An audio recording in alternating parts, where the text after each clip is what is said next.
Hello.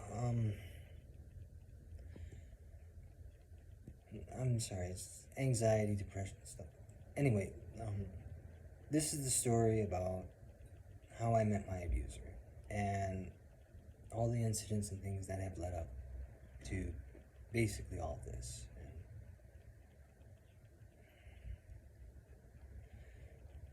But I met this person I thought was a friend 8 years ago. It was Don's Car Wash, and I just closed my business, and I was just looking for a side job, just something fun. And well, we met, we became friends, and for a time it was like a really good friendship, like really close friendship. Like we could literally talk and confide and help each other with just about anything. She was a really good person, and I want to stress that first before we start. And well, anyway, we were a couple years later or something like that. She ended up in a relationship with this guy named Brandon, and she moved out with him. I was really happy for them, like really happy. Like to me, she has always been an adopted sister and daughter. I want to also stress that as well, that we have never dated or anything like that. It was really more of a family relationship. So I want to clarify that before we get into the really rough stuff here, okay? And well, what happened is no more than a few months into the relationship with him, supposedly he was being abusive and neglectful and stuff like that. And so she came back, and like before, I helped her. I got her into an apartment, got her into programs, basically, helped her with everything that she needed to help take care of Remy and herself. And that's when things I started to notice were getting kind of like controlling and bad. Like she would constantly, and I mean constantly, try to pick a fight with just about anything. Like it could be food, it could be, my clothes or how I smell or anything of that nature. And initially, I blamed it on pregnancy because of the hormones and all that stuff that goes in with it. And it was really like subtle. Like most days she was good, but then there were days that she was really bad, like really bad. Like mentally, I had to be very supportive. I was literally the only one she could talk to. Like when she was very depressed, suicidal, or if she was going through some family issues or personal issues, I was always the one that she went to and opened up to. And I always helped her as best as I could. I advised her, I gave her different programs and stuff she could go through, people she could talk to, people who could help her financially, all that stuff. So shortly, like after Remy was born, me and my family took it upon ourselves to watch over Remy and take care of her while she supposedly went to work and just kind of got her life back together. And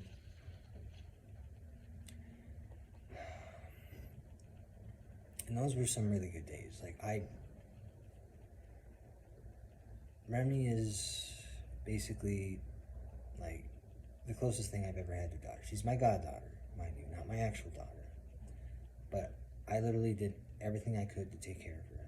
I fed her, I bought her clothes, I even bought her a bed, and I'll get to that in a minute, like that incident.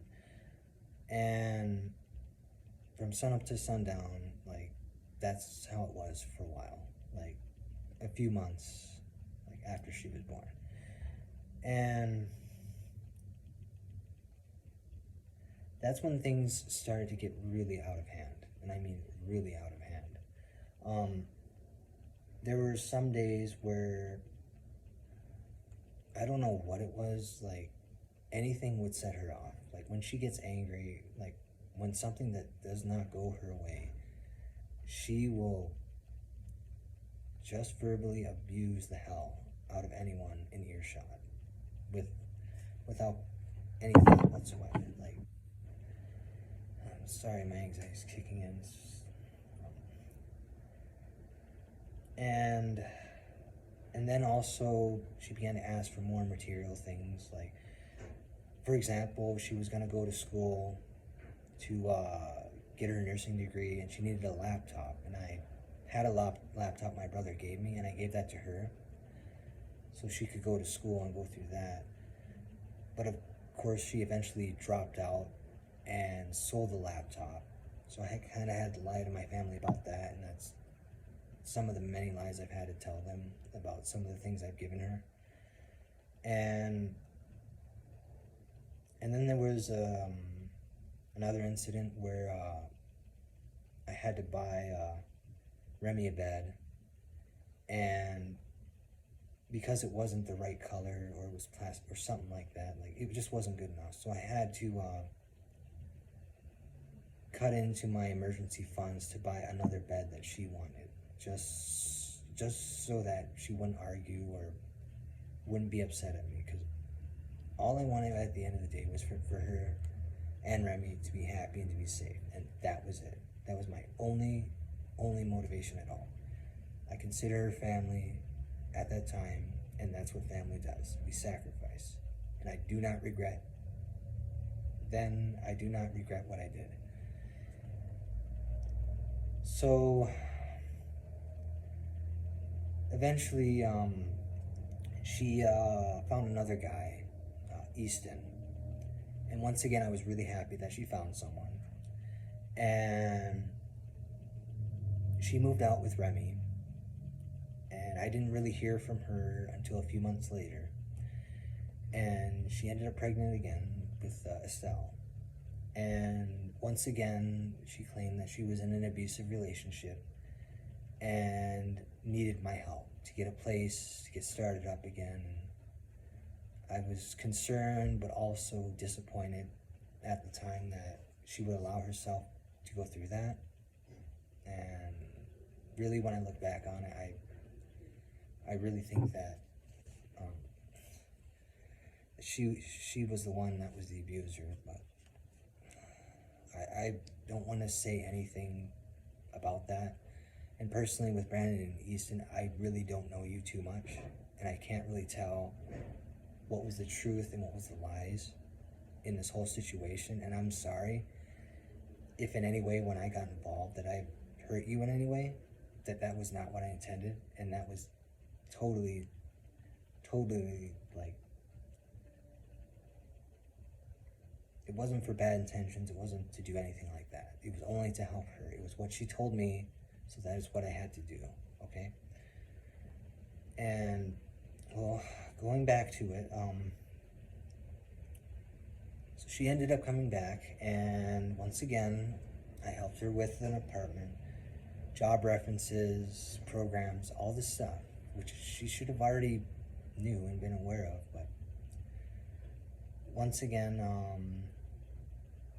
while she was pregnant with Estelle, I helped her move in, and I got everything set up. Like, she had a job once again, and I tried watching Remy at My Place, but that's when her,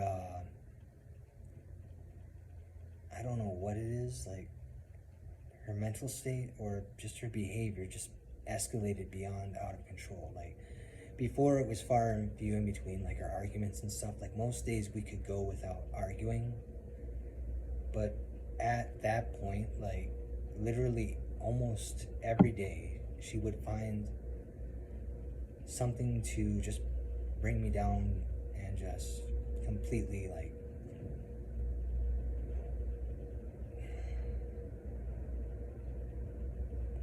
just put me in like some of the darkest places that I've ever been.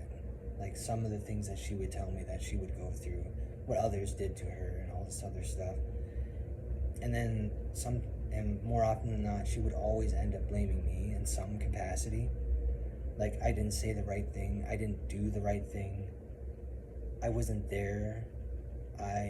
When I was there, nothing I did was ever right.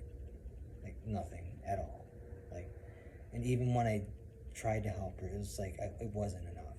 Like, just to give you an idea. So, because of the constant increase of this, I ended up getting on some anxiety medications, because at first I thought I was the problem. I thought it was my anxiety and depression that was, making her that way, like making her mentality worse. And so that's kind of how that started. And I am on I do have ADHD. I want to clarify that too. Autism, yeah.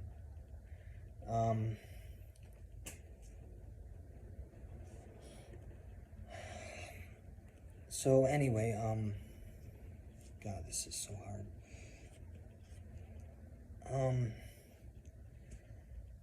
So what happened is that a few months went by, and like less than like 2 to 3 months before Estelle was born, I have to go back to the incident with the apartment. I couldn't watch her at my apartment anymore because it was either, like, in her mind, too dirty or something. She was tired of Remy getting dirty and, supposedly not eating the right things, not changing her diaper and getting a rash, which we did. And also, I never changed her diaper. I was not really good at it, but I did have my mom, and she had 4 kids, and she knows what she's doing, and she's been there before. So I just want to say that first. Yeah. So I ended up having to take care of Remy at her apartment, for a couple months, and things began to escalate very quickly, very badly, supposedly by the abuse that was caused by Easton, mental and physical abuse, because supposedly what she told me was that he was a drunk and he would drink and he would stalk her and threaten her, text her, and all this other stuff. And, leaving her out, kicking her out of the apartment, leaving her in the car, practically homeless, all this other stuff. And eventually, it was getting so bad to the point where, even before, I had to deal with my own personal suicidal tendencies and stuff, and it was getting to that point again. And to be honest, Remy was getting old enough to know partially what was going on and the things her mom was saying and doing. And it just started to hurt her so bad,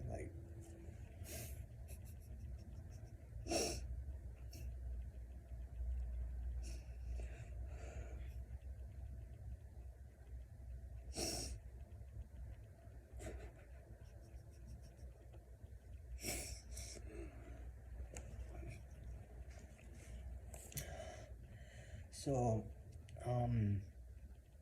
I just couldn't have that anymore. I couldn't have anybody getting hurt anymore, so, especially Remy. So I tried to convince her to get a babysitter to watch over her, and she wouldn't have that. And that's the other thing too, is that whenever I babysit her, whenever I watched her, she would never, ever once pay for babysitting or anything. I had to cover her food, diapers, wipes, anything that Remy needed. It was mostly on me to take care of. And I did. I literally gave my own arm for Remy, for plasma. That's where that went. And no, I don't regret any of that. I damn well would do that all over again for her. So once again, she just basically discarded me, and went back with Easton again, and we didn't talk or anything for about a year.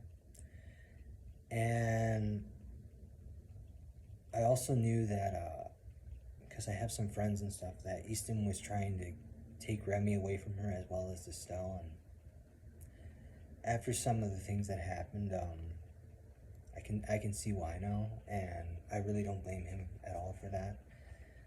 And I really tried to keep them together as much as I could, but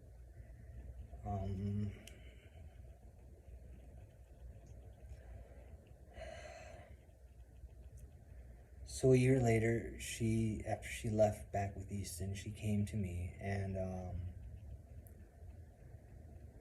I was still sending her, Christmas messages, birthday messages, just simple things. I didn't really want to be associated with her, but I still considered her family and still wanted her to know that I still really cared, loved her as a friend and as family, and Remy too. Yeah, more so Remy than anything. So anyway,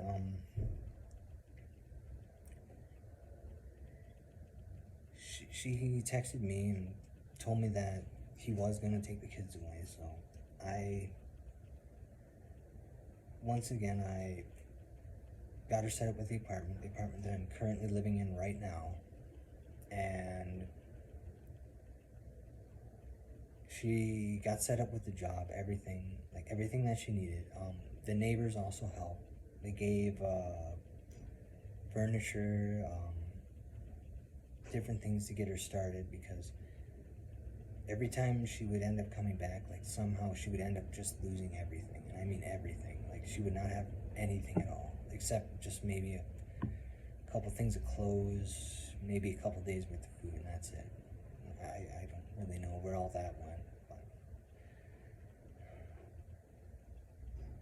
So anyway, she came back, and this time, because I really thought it was me all the time, like every time, like with all the guilt, all the blame, and all the stuff that I took on myself, I really wanted to try this. I'm sorry, I need a cigarette.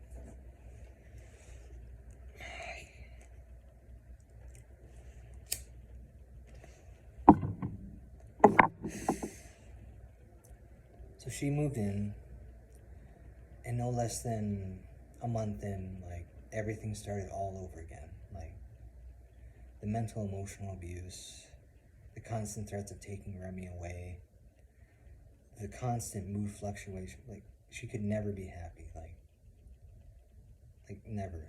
And even when she was happy, it wasn't for a good reason. That's...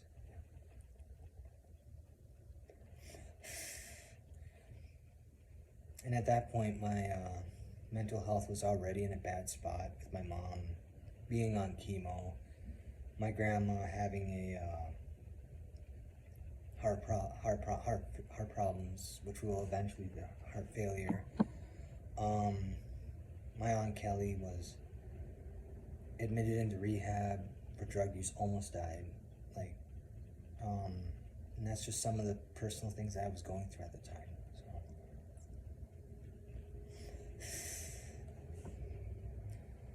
And I tried to open up to her about this, like the things I was going through, and she was just so dismissive about it. Like, she made it sound like I was taking my feelings out on her, when all I was doing was, I just really needed a friend. Like, I really needed someone to confide in with the stuff that I was going through, and I just couldn't.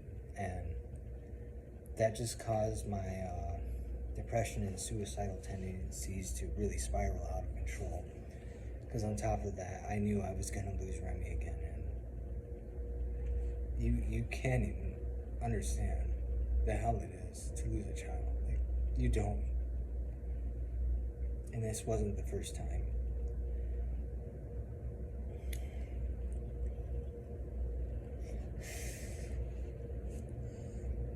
So, eventually, she tried to get back at me for supposedly taking my feelings out on her and seeing some other guy or whatever, which I really didn't care at all.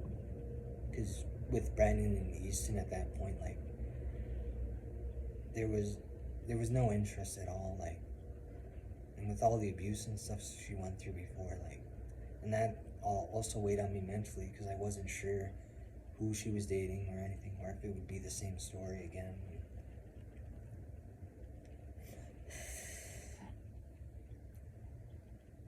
So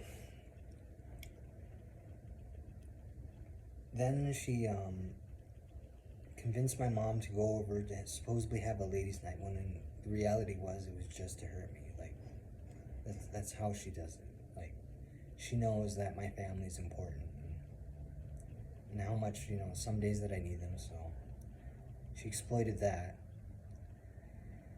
And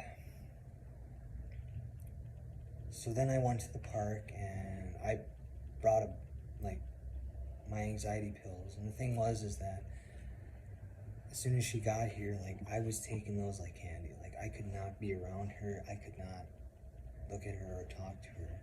And I was constantly anxious. Like, I knew one single fuck up and that was it. Like, it would just set everything off. So I took some pills with me to the park and I overdosed. And fortunately, I survived. I got sick. I threw most of them up. Although I did spend about a good week recovering, but we'll get to that. So at that point, my caseworkers and my therapist, they found out. And they wanted to put a stop to it. And I tried to, keep them from doing it because I didn't want to lose Remy again. And so I ended up putting an HRO and vulnerable adult charges for the abuse, both the mental abuse and the financial abuse, because of all the things that she took and all the things that I bought and that she sold, all that stuff. And that was a week. That was like a whole 2 weeks of hell. And this is where it really starts, like where it gets really bad.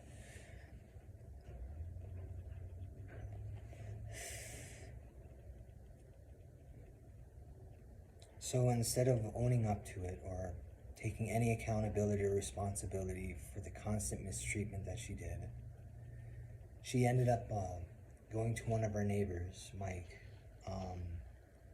She lied to him about my mental health, that I had schizophrenia. She lied, she came up with so many rumors and lies. Eventually it led to threats of violence against me, against my family. She even got the manager turned against us by lying to her about things that we say and do. And she tried to blackmail us to keep us, our manager tried to blackmail us to keep us from putting a restraining order against Mike because he got involved because of the violence. And so eventually the police did get involved, and they had the manager removed and an HRO put on Mike. And since she didn't have basically anyone left, she went back to Easton, lied to him about the situation. She tried to put an HRO against me, made so many falsified claims, which I did go to court. I proved wrong in court, and I had that taken care of. And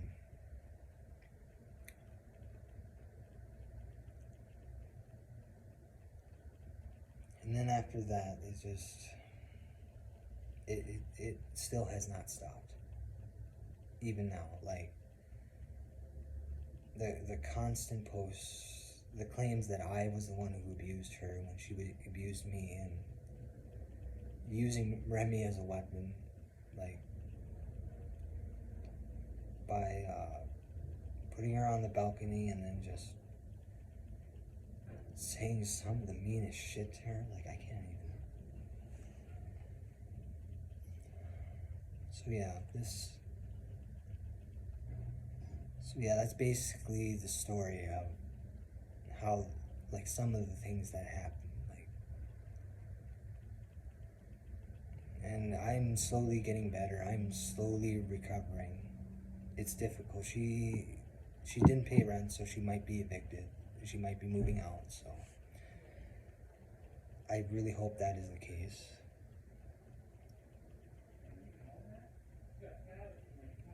But yeah,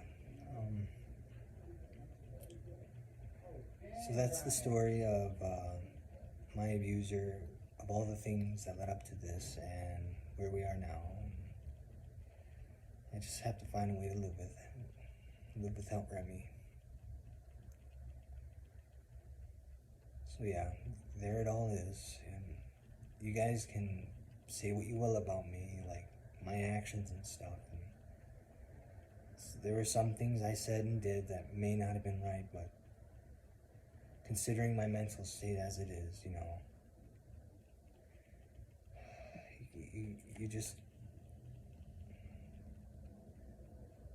you just get pushed so far down that you just really can't get back up. Like, that's just how it is.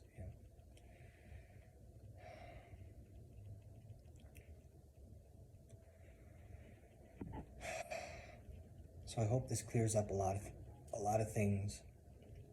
I hope that if you are in an abusive relationship, that you get out. That you do not go through the same things that I went through. That we all went through. I guess I have to take this one day at a time. Okay. Yes. Stay well, stay happy. Heal, recovery, takes time. Yeah. Have a good day, guys.